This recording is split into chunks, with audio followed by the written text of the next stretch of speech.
Hello and welcome to PTV World. Welcome to the show The Debate. I'm your host Sana Maqbool, and today we're going to be taking a look at the political situation of the country and also the press conference by DG ISPR that was held earlier today, in which he clarified quite a few things, which of course have been circulating around different media groups and in the public as well, as to what really happened with regards to the events of April 9th, and then of course the military's involvement, alleged involvement in the political situation as well. The DG ISPR clarified quite a few things, and some of the most important things that he talked about was that a malicious campaign is being run against the army to smear the army and to create a rift between army and its leadership. And he condemned that campaign and said that any effort to create a rift is against national interest.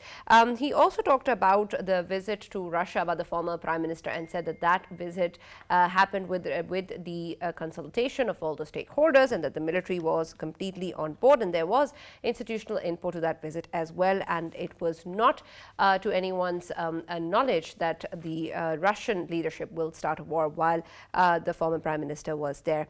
He also talked about the issue of extension of the Chief of Army Staff, General Qamar Javed Bajwa, and said that there is not going to be any extension. He is not going to accept any such extension and will be retiring on time. He also talked about the letter, the threat letter, which has been being talked about quite a lot with regards to the vote of no confidence motion, and earlier what happened in the National Assembly, and said that the statement that was given by the military stands by it previously as well, that was talked about in the National Security Committee, and said that the word conspiracy does not exist in that letter. He also talked about the issue of the US asking for operational bases in Pakistan, and said that no such request has been made on any level, and if it was, then the response of the army would have been the same as the former Prime Minister's, which was absolutely not. He also rejected reports circulating around the events of April 9th at the Prime Minister's house, and said that all of them are baseless and are a pack of lies, and no such event actually took place. He also clarified earlier how the military's involvement does not exist with the political situation, and there was no interference in the matter at any level from the leadership, and no option was presented to the former Prime Minister, as was spoken about earlier by the military. A lot of these are, of course, important issues that have been spoken about and clarified by the DG ISPR, especially when a lot of these issues have been used as political narratives by different parties in the country as well. What this press conference would mean for the future of democracy in the country, and with regards to the future of the political parties and the government, is also something that we need to look at. The DG ISPR also clarified that the Pakistan military stands by democracy in Pakistan, and that is the only way forward for the progress of the country, and that there will be no martial law in Pakistan. We're also going to be taking a look at the economic situation of the country. Of course, we've been talking about the different challenges that exist for the new government in the country, but the economic situation has been at the forefront, and there is a lot that is going wrong at that. We've seen price inflation, we've seen widening fiscal and current account deficits, and we've also seen diminishing foreign currency reserves, and that of course is a huge problem for the government to be taking a look at. We've seen certain measures taken quite immediately by the new government, and also a meeting held with economic experts, but at the same time we understand that far more long-term and far-reaching strategy needs to be employed, and pretty soon. And how can the new government, with regards to different parties and the coalition, be able to actually put that forward is something that still remains to be seen, and how that is going to affect our current deals with the IMF, and then of course our loans, especially that with China. How are we going to see that evolve, and then of course impact our economy? All of this is going to be discussed today in the debate. With me in the studios as always is Farrukh Pitafi and Raja Faisal, and we've been joined online by Brigadier Retired Mr. Harris Nawaz, who's also a political analyst. Thank you very much, Brigadier Harris, for being with us in the show today. I want to first talk about the press conference from the DG ISPR. Of course, there's so much that has been clarified by the DG ISPR, and we'll want to take that one by one as well. But with regards to so many things that have been circulating in the media, there's been a lot of speculation. How do you see the press conference overall impacting the political narratives of different parties and the political situation of the country? Because, of course, there was a lot that depended on the kind of rumors that have been spreading around. की हिमायत मुसल्लह अफवाज की ताकत का mamba है। इसके बगैर कौमी सलामती का तसव्वुर बेमानी है। इसलिए कोई भी दानिस्ता या नादानिस्ता कोशिश जो मुसल्लह अफवाज और अवाम के दरमियान दरार डालने का बायस बने, वसी तर कौमी मफाद के मुनाफी। तामीरी तनकीद मुनासिब है, लेकिन अफवाह साजी की बुनियाद पर साजिशों के ताने बाने बुनना और बेबुनियाद किरदार कुशी करना किसी भी सूरत काबिल कबूल नहीं। इस हवाले से अफवाज पाकिस्तान और उसकी लीडरशिप के ख़िलाफ़ एक मुनज़्ज़म मिलिशियस प्रोपेगेंडा मुहिम चलाई जा रही है। हत्ता कि डीप फेक टेक्नोलॉजी का इस्तेमाल करके मुख्तलिफ रिटायर्ड सीनियर मिलिट्री ऑफिसर्स के फ़ेक ऑडियो मैसेजेस बनाए जा रहे हैं ताकि मुआशरे में अवाम और फ़ौज के दरमियान तकसीम और इंतशार फैलाया जाए। ये गैर कानूनी, गैर अखलाकी और मुल्क के मफाद के सरासर ख़िलाफ़ है। जो काम दुश्मन 7 दहाइयों में नहीं कर सका, वो काम इंशाल्लाह हम अब भी नहीं होने देंगे।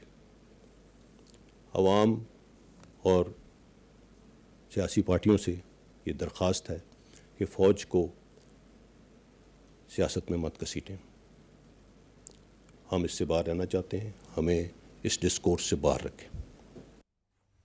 A very important message by the DG ISPR, and the entire press conference by the DG also explained a lot of the things that we've been talking about.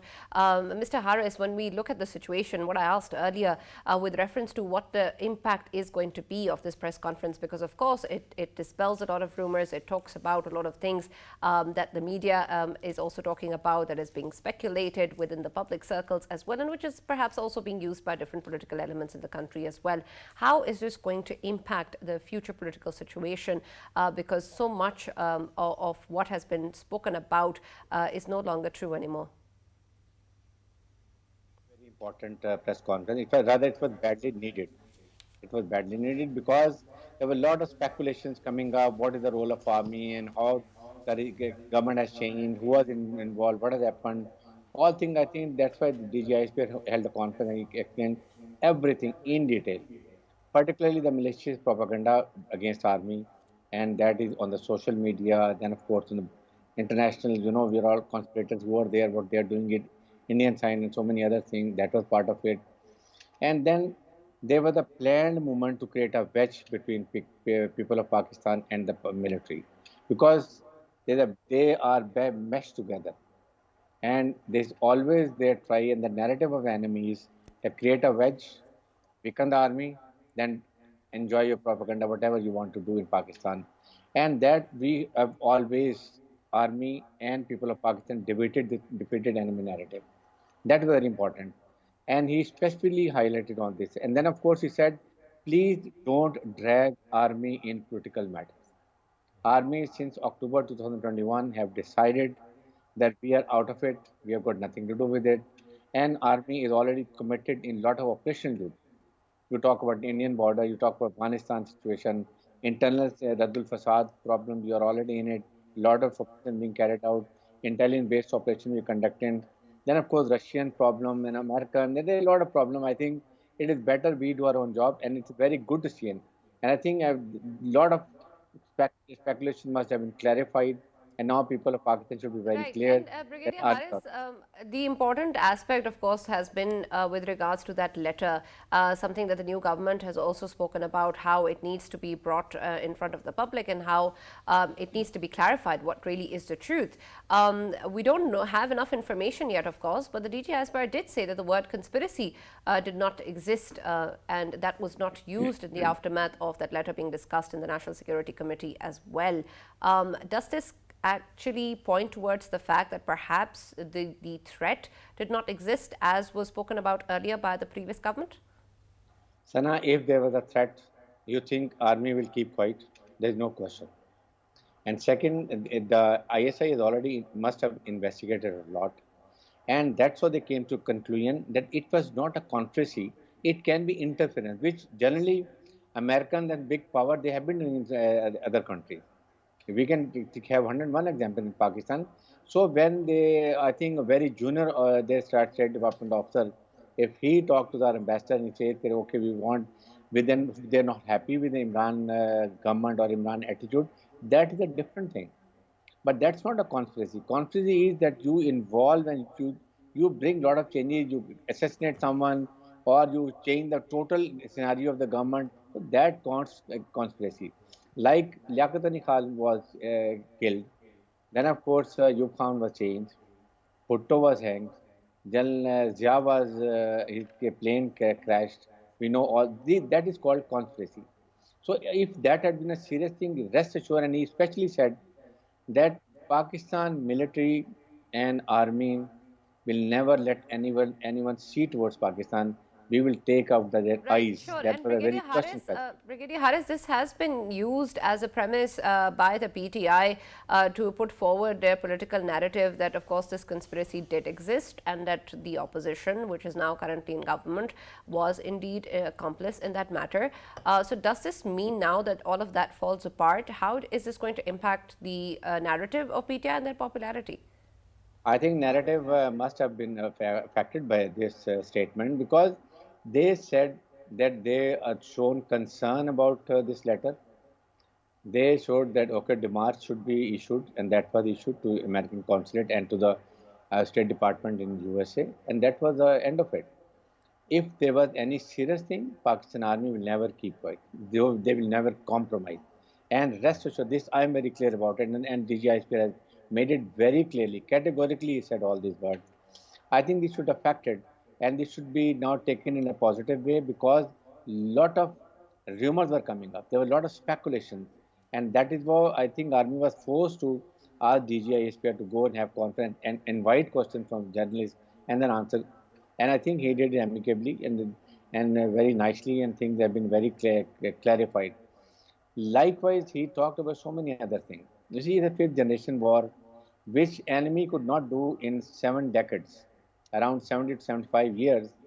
And then, of course, now these narratives, I think they tried to create a watch, but then again, army said we will never let this happen. So things are very clear. And then army, why should you drag army? You see, and that point was clarified that I think ex-prime minister said that establishment came and asked, they gave me three questions, but it is otherwise. Prime Minister called Chief Army Staff and DGISI and he asked them to, because there's a bit deadlock, so please go and talk to them and let's reach to some solution. They went with three questions which they were narrated. And then, of course, opposition said it's too late. Now we have put the motion, vote of no confidence motion in it, so we'll not go back. And accordingly, he was informed. And that's all.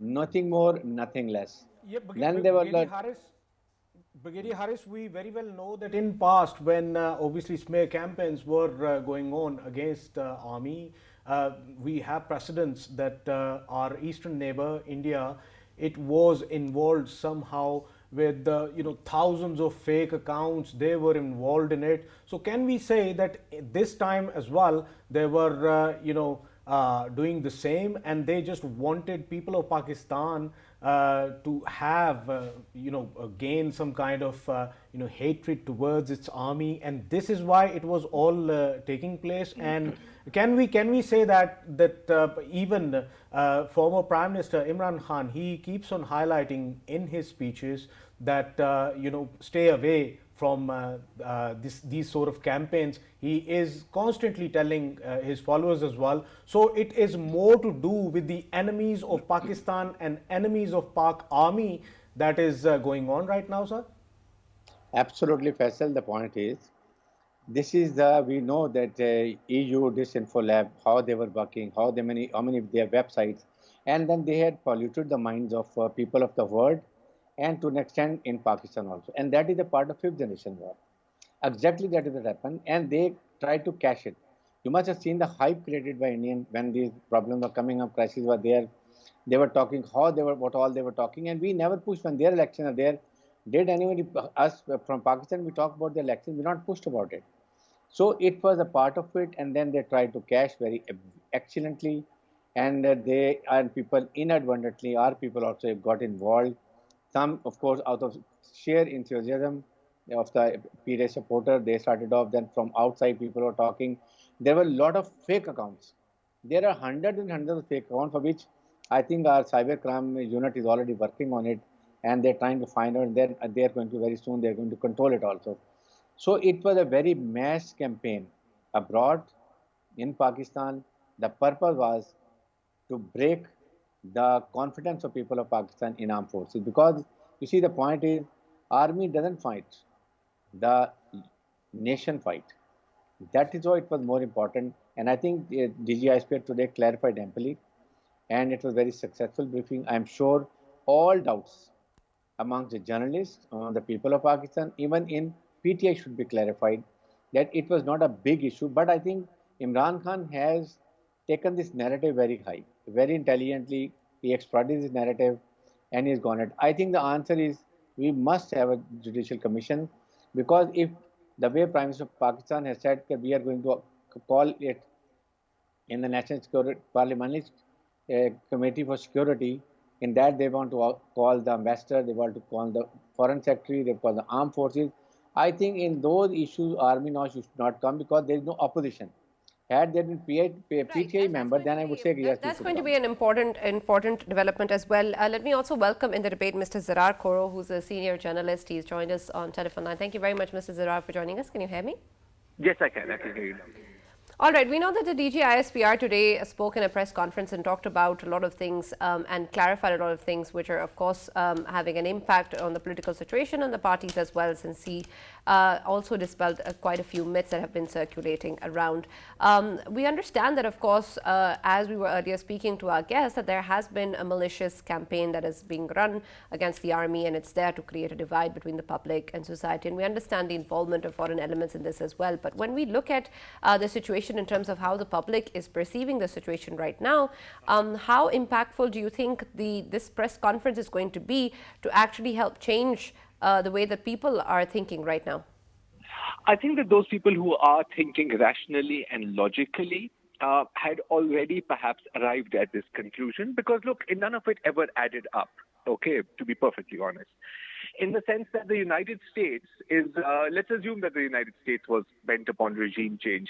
Are they going to announce that to the target country's ambassador, then start maneuvering an all open public view with the full knowledge, because this cable was of course shown to the military leadership, with the full knowledge of the military leadership and every single important stakeholder in the state of Pakistan?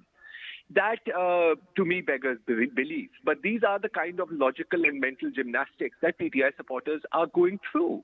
You see, and as far as they are concerned, you see, when you have a people, unfortunately, I'm sorry, when you have a people who have decided that the color of milk is black simply because our leader says it is, then you can take them down to a dairy farm and they're still not going to believe you.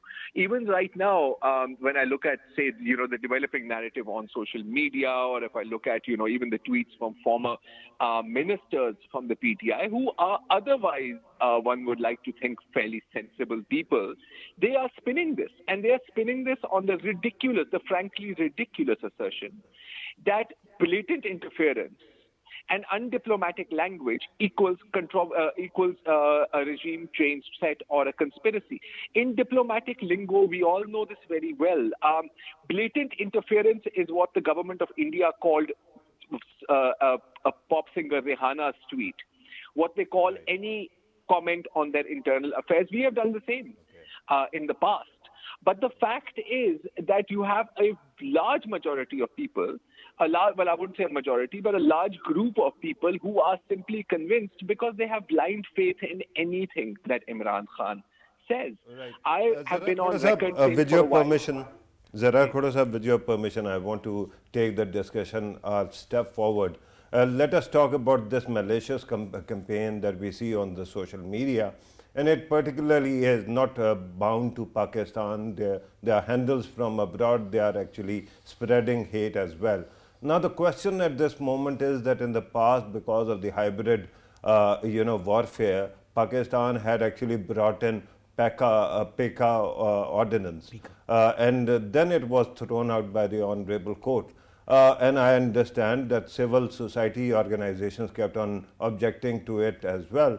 Now the question is, on one side we see this existential threat being posed by certain handles that want nothing short of civil war. On the other side, we have this law and civil sensibilities as well. How would you reconcile the two, sir? Reconcile the two, as in the PICA? Look, first of all, we have to realize that the original PICA bill still exists. PICA 2016 exists. It is only the amendments that have been struck down. And under the PICA law, if you read it, the aggrieved party still has the right to approach the FIA, and the FIA will then carry on a investigation, arrests, however you want to look at it. I think that the PTA actually should be, some of the local supporters should be happy, because if their own ordinance had not been struck down, a lot of them would be inside right now. The same party brought a bill once, I remember, which was approved by committee, saying that any criticism of the armed forces should be punished by, I believe it was a 2-year imprisonment and a fine of 500,000. Given the kind of discourse we're seeing right now on social media, if that law was in effect, I think we would probably have generated enough in fines to pay back the IMF. Having said that, these are very, very complex issues and very complex campaigns, right? They are partly organic, right? You have seen, we can't completely dismiss them as being foreign sponsored, because you have seen the placards that people have been holding in the rallies. Those are obviously not foreign agents. Those are local Pakistanis who have bought this narrative, right? Now, the only solution to this is not a legal one. And frankly speaking, if there are foreign handles tracking it, well, you can't really arrest them under PICA, can you? The only way to carry forward. My concern is that, sorry to cut you, but my concern is even today the ISPR actually spoke about the need for regulation, right? And the problem is that you brought up 2016 law as well. And even then I remember there was a lot of hoopla about it, that it is somehow intervention in people's rights. So we'll have to have this discussion where how to regulate the social media space. Is it not true? The point is, look, in the past, and let's not, let's speak freely then, if we are to do that. In the past, this very social media has been used by the state, by various political parties, to further some rather malicious narratives about a great many people. In Pakistan, the question is not about, we try to legislate our way out of everything. And I think that you and I both know, if we were to take an honest look at Pakistan's history, every time a draconian legislation is passed, it is not used for the purposes which it is said to be passed for. It is used as an instrument of vengeance, and it is used selectively, right? I can provide you dozens, if not hundreds of such examples, spanning back decades, but I think you're more than familiar with them yourself. So you see, the fundamental question, we always think, okay, isko roka kaise jaye? How do we clamp down on this? I think the fundamental thing really, wouldn't it be to simply improve your messaging? To realize that when foreign forces don't create fissures in your society, they amplify existing fissures. We have seen this around the world. The role of the state should not be to try and clamp down on expression. It should be to try and heal these fissures, which exist. They are the reality. We have ethnic fissures, we have sectarian fissures, and every time something happens, you see that accounts come in, you see malicious groups come in and try to amplify that, because after all, what else are your enemies going to do? That is the textbook definition of an enemy. So I would disagree with anyone who says that, the way out of this is to legislate even more draconian laws. No, that's not a way forward at all. It hasn't worked in the past. It's not going to work now. You spoke about, Mr. Zarar.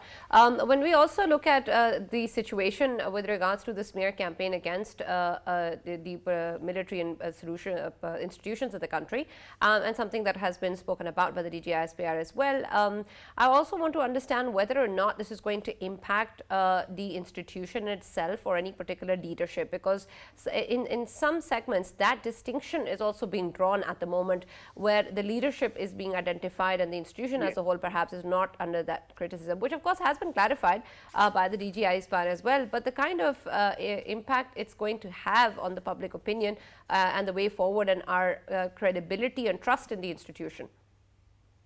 Well, I think that that's a very good question and a very serious question, for which there's no simple answer, but I'll attempt one. It's clear. It's clear that one of the desired outcomes of this campaign is to drive a wedge, between the military leadership, which has been clearly identified in this campaign, and the army as a whole. You see, now imagine for a second how dangerous that is. And this was certainly one of the purposes. I mean, we've seen, allegedly, in fact, fairly clearly doctored or faked audios. We've seen, in fact, even videos, right? I mean, just yesterday, this audio voice note which was purportedly from the former chief of the army, General Mirza Aslam Beg, circulating. I'm sure you've all had it arrive in your WhatsApps, right? So all of these things have been done. But you see, here's the thing, right? These campaigns in the past have been carried out against senior members of the judiciary. There have been smear campaigns, campaigns of abuse against journalists who were critical, against opposition party leaders. You see, so really I think of this as perhaps even a logical outcome of those campaigns, because once you start on that road, you see, you don't stop. Once you create this kind of a tool and you start using it, you want to use it all the time. I mean, just look at the way Justice Qazi Faisal was targeted, the way his personal life was targeted, the way his wife was targeted, and much of that targeting was done on social media, right? An indication, a dog whistle comes from the top, and then all the foot soldiers fall in line. And today we have the former Prime Minister say in a statement to the Lawyers Forum that, that was a mistake. I was poorly advised. I mean, just think about what the implications of that is. So you see, once this sort of thing starts, once you teach people how to use this particular tool for their own often malicious purposes, no one is safe. Absolutely. You see, it's like you set a fire in a city and you expect your own house not to be burnt. But that's not how fire works. And I think we can see that clearly now. Zarar, what should we be expecting from Imran Khan as a party leader? Of course, it is related to them as well, because the followers of PTI, they are retweeting, they are tweeting all of that stuff. And of course, we, as ISPR has highlighted, that few of the connections to this smear campaign that are connected to obviously the eastern neighbor India. So now looking at this situation, should we be expecting from Imran Khan to tell his followers to stop it? Let me I think take this question to Brigadier Haris as well, and his take on it. I think we'll come back to Mr. Zarar, because I don't think he will tone down his narrative, because he has built this narrative only on this conspiracy and regime change and important government. So if he just modified on the reasons of ISPR, then his whole campaign and his whole narrative is going to down. So I think he will not criticize military, of course, but he will still say that this is what it is and a judicial commission should be made and that things will be clarified over there with an impartial any judge of Supreme Court or High Court. So he will never going to retreat or come back or take back his word what I've been narrating, because he has very intelligently built this narrative. I don't know how he planned it. And then the people of Pakistan have bought so many people, because we have never seen so many people coming out in the street and attending all the processions, jalsas. So, and this has to be defeated. This is very, very important. Because I had a question for Brigadier Haris as well. Brigadier Haris, yesterday something very interesting happened.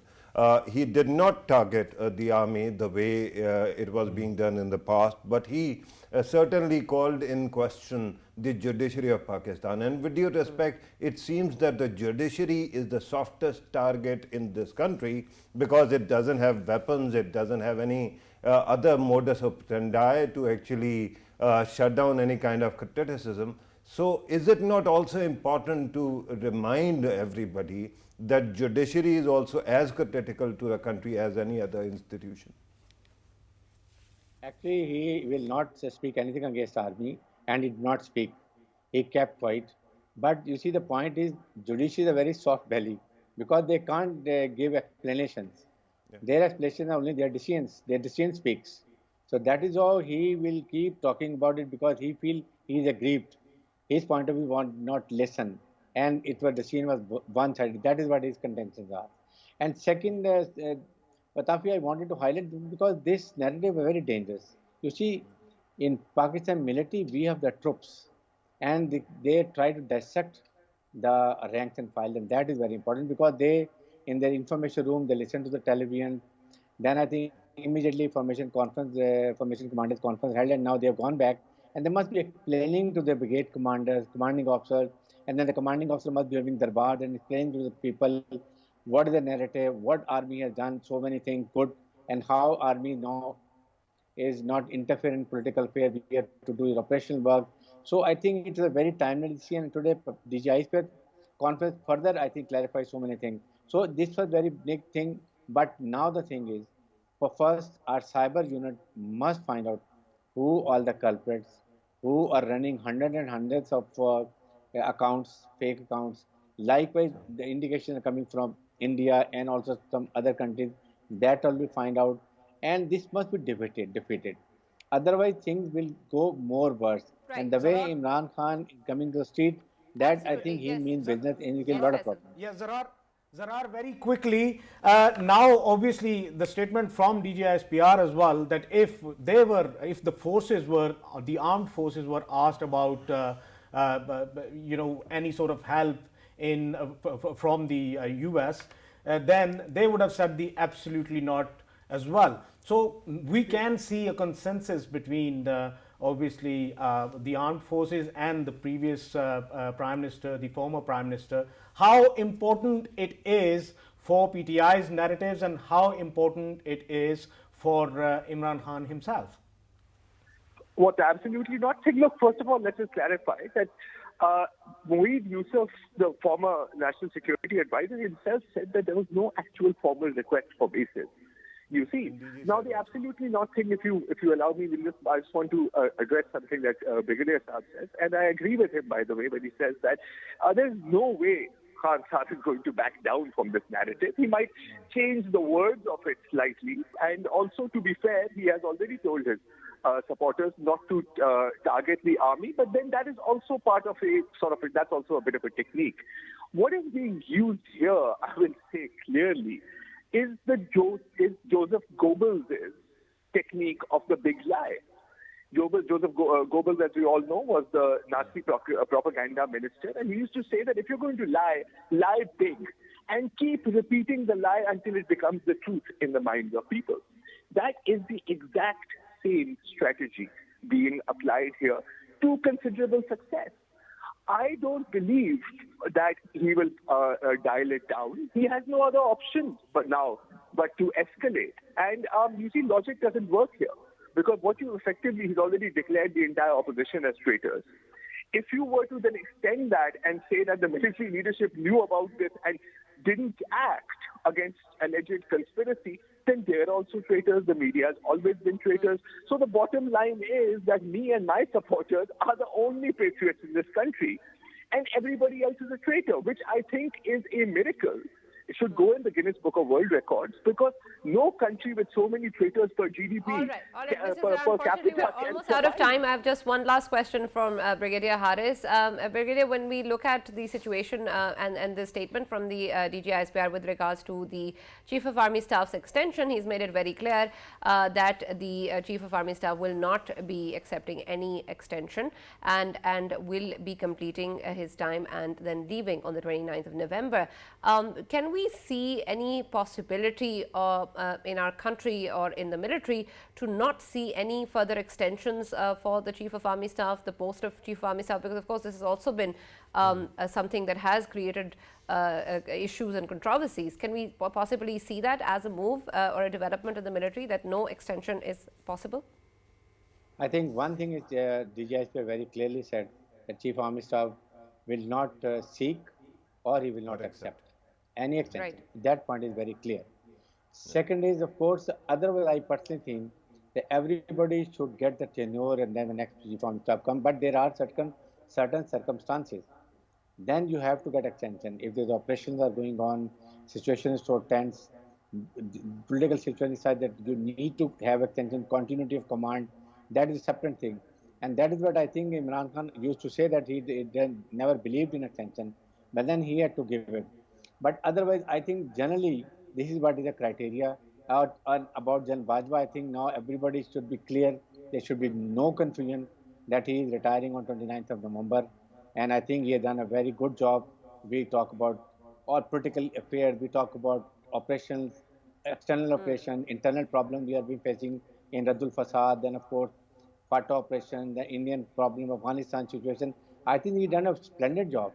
And now everybody has to retire, because you have to retire and you please create a space for others to come. So that is Absolutely, what is the routine that absolutely. we take. Thank you very much, Brigadier Haris Nawaz and Mr. Zarar for joining us and being a part of the debate. We've looked at the DG ISPR's press conference and talked in detail with regards to what has been said. We also want to now talk about the economic situation of the country and the challenges that, of course, confront the new government. And the economic aspect of it is, of course, a major challenge for the new government to look at. The situation that the economy currently is now is going to be quite difficult for the new government to be able to help the economic situation and relieve the people from their sufferings. But when we look at the challenges that have come forward with regards to economic situation, there is so much that perhaps needs to be reformed before we can see actual change. Farrukh, when we look at the coalition government and perhaps the time that they may have, or the strength that they may have in the parliament, can they actually be able to bring about any sort of strategies or measures that will affect change? Can they perhaps initiate something which will then result in a long-term change, or will be able to see something in the short term, something immediate that it can be done? Right, and that is a very important question. Allow me to actually connect it with the previous discussion Sure. we had. Unfortunately, we had to actually talk about the other thing as well today. Otherwise, the first topic was big enough that we could have actually done a lot of justice to it. Right. But today's biggest news is, of course, the fact that Army Chief is not going to accept any extension. And I think that actually is a very good answer to every propaganda, because earlier the propaganda was that perhaps there are ambitions involved, that's why there was any kind of compromises. That is not true.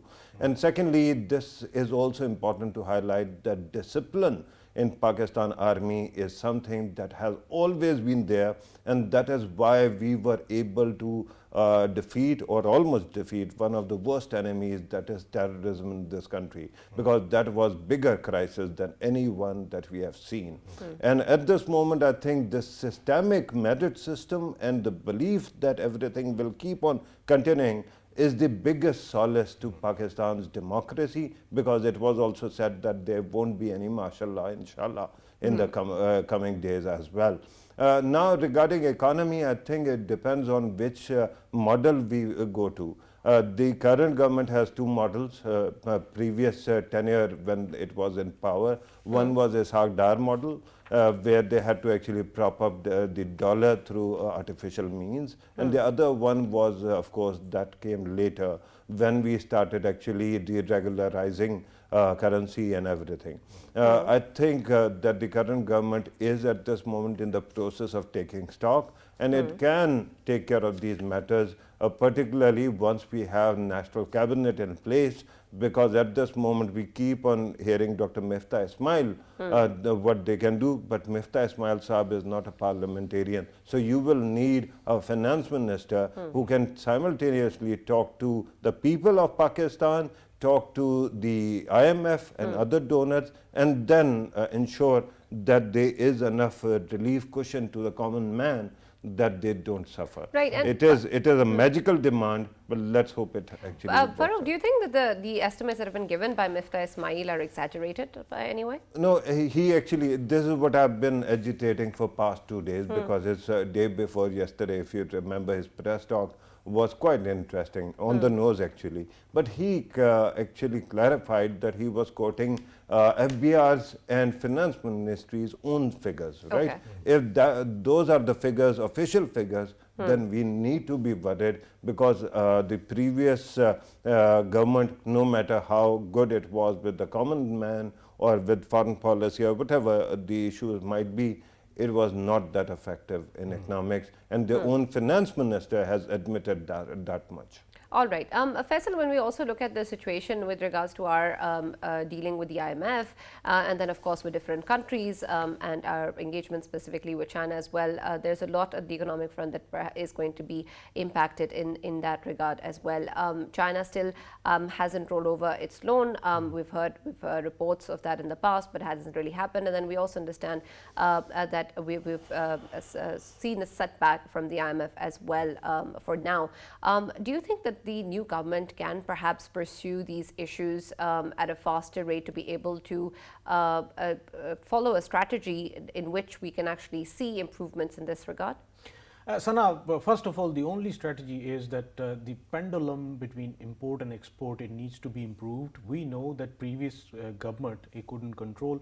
There could be several reasons, and the biggest reason could be COVID-19, and the whatever problems were being faced to our economy in obviously the previous government, it had a lot to do with that. But now is the chance. Now world is moving very fast, and with that pace, of course, Pakistan needs to match as well. The current government, the new government, it needs to improve its exports. We need to export more and import less. Number one. Number two, of course, for exporting, we have to have sufficient energy resource to feed the domestic production, to feed the industry, the domestic industry, so that we can produce more and export more. And I think the previous government, of course, we were lacking in exporting to the Gulf countries. Our exports to the Gulf countries, they were the number wasn't that good. We need to improve that, because that is a sort of natural export we can do to the Middle Eastern country. I think these are the things we need to improve. Very quickly, Yes. let me also point out that Shaukat Tareen Saab yesterday, when the former finance minister, he actually pointed out that when the previous government came, it didn't have any homework, right? And that caused a lot of bleeding from the economy. That is a big issue. But at this moment, our exports actually have gone up during the previous government, but our imports have even gone further up. And you have to actually create a balance. He is right, but you have to also ensure that this current account deficit also goes away as quickly as possible, and then circular debt, because that is a humongous problem, and somehow we cannot do away with the subsidies that we have been offering. Right, and this means that, of course, there is a lot that still needs to be done for us to be able to see any real change, and we still have a long way to go. But we really hope that whatever happens, we can see at least some sort of direction from the new government in the right way forward to bring about economic peace and security for the people of Pakistan, because, of course, this has been one of the most major impacting effects of the economy on the people of the country as well, and we hope to see some change in that regard as well. We'll see you tomorrow. That's all from the debate.